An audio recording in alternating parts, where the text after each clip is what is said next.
नमस्कार। तीजलाई अझै विशेष र स्वादिष्ट बनाउनका लागि आज मैले बनाउँदैछु सिमी र आलुको सब्जी। सिमी र आलुको यति मिठो सब्जी आज मैले एक स्टेपमा हजुरलाई राम्रोसँग बताउने छु कि कसरी बन्छ सिमी आलुको पर्फेक्ट सब्जी दर विशेषको लागि।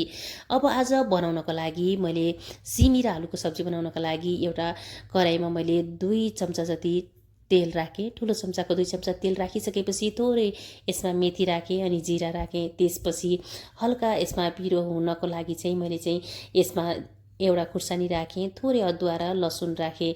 लसुनलाई राम्रोसँग थिचेर राखेको छु। यसरी थिचेको लसुनको स्वाद एकदमै बेग्लै आउँछ, एकदमै मिठो हुन्छ। अनि त्यसपछि लगभग 2 वटा मिडियम साइजका प्याजलाई पनि मैले काटेर त्यसलाई राम्रोसँग फ्राई गर्नको लागि राखिसकेको छु।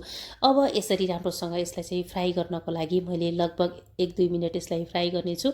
यसरी हामीहरूले चाहिँ आलु सिमीको सब्जी जुन मैले आज नयाँ स्टाइलले बनाउँदैछु त्यो स्टाइलले बनाउने कोसिस गर्नु होला, एकदमै अलग स्वाद हुन्छ। अनि त्यसपछि चाहिँ मैले यसमा आलु राख्दैछु। आलु एक्चुअली भन्नुपर्दा आलु अलिकति टाइम लाग्छ, सिमीभन्दा धेरै टाइम लाग्ने हुँदा आलुलाई मैले हल्का लगभग यो जुन हामीहरूको प्याज छ, प्याज हल्का भुटिसकेपछि त्यसपछि मैले आलु राखेँ। आलुलाई एकछिन भुटेँ, त्यसपछि फेरि मैले बिन्स राखेँ। बिन्सलाई मैले लामो लामो साइजमा यसरी काटेको छु। धेरै यसको बिन्सको एक्चुअली भन्नुपर्दा लुक्सले पनि एकदमै म्याटर गर्छ, त्यस कारणले मैले एकै नासले चाहिँ यतिको साइजमा काटेको छु। यदि हजुरहरूले यो बिचमा काटेर 2 फक्लेटा बनाएर काट्न चाहनुहुन्छ भने त्यो पनि राम्रो हुन्छ र अझै छिटो पाक्छ बिन्स। तर चाहिँ मलाई यतिकै राम्रो लाग्छ। बिन्सको पिस जब मुखमा पर्छ नि त्यो पनि एकदमै स्वादिलो लाग्छ बिन्सको सब्जी खानको लागि। अझै विशेष गरिकन भन्नुपर्दा जुन पुलाउहरूमा चाहिँ आलु सिमीको सब्जी नै मिठो हुन्छ। अब त्यसपछि स्वादअनुसार नुन अनि लगभग आधा चम्चा जति बेसार राखेर यसलाई मिक्स गर्दैछु। अब यसरी मिक्स गरिसकेपछि यसलाई चाहिँ मैले हल्का फ्लेम कम गरेर यसलाई राम्रोसँग चलाउँदैछु। यसलाई यसरी चलाइ यसलाई चाहिँ पकाउनु पर्ने हुन्छ। हजुरले लो फ्लेममा पकाउँदाखेरि छोपी पकाउनु भयो भने जुन सिमीको स्वाद छ एकदमै मिठो आउँछ। अब चाहिँ मैले यसमा नुन र बेसार राखेर लगभग यसलाई लो फ्लेममा मैले यसलाई ढाकेर चाहिँ यसलाई लगभग मैले 3-4 मिनटको लागि मैले ढाकेर पकाएँ। यसरी पकाउँदाखेरि ल हेर्नुहोस् हल्का यसले पानी पनि छोडिसकेको छ। जुन सिमीले छोडेको पानी छ त्यसमा नै सिमी राम्रोसँग पाक्छ। अब यसरी पाकिसकेपछि यसरी हामीहरूले चाहिँ फेरि पनि चलाउनु पर्ने हुन्छ। हल्का पानी निक्लिसकेको छ, यसले छोडिसकेको छ। अब त्यसपछि यसमा मसला राख्दैछु, जिरा अनि धनियाँ पाउडर अनि थोरै चाहिँ यसमा मैले जिरा धनियाँको पाउडर र मैले यसमा थोरै गरम मसला राखेको छु।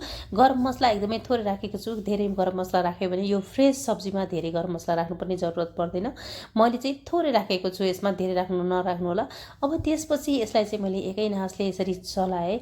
अब चलाइसकेपछि यसमा मैले राख्दैछु टमाटर अब यसरी राखेर यसलाई मैले चाहिँ एकछिन पकाउने छु। अब यसरी बीचमा टमाटर राखेर अनि हल्का यसरी सब्जी चाहिँ मैले बीचमा जुन सब्जीलाई हटाएर बीचमा टमाटर राखेँ अनि त्यसरी ढक्कन लगाइदिएँ।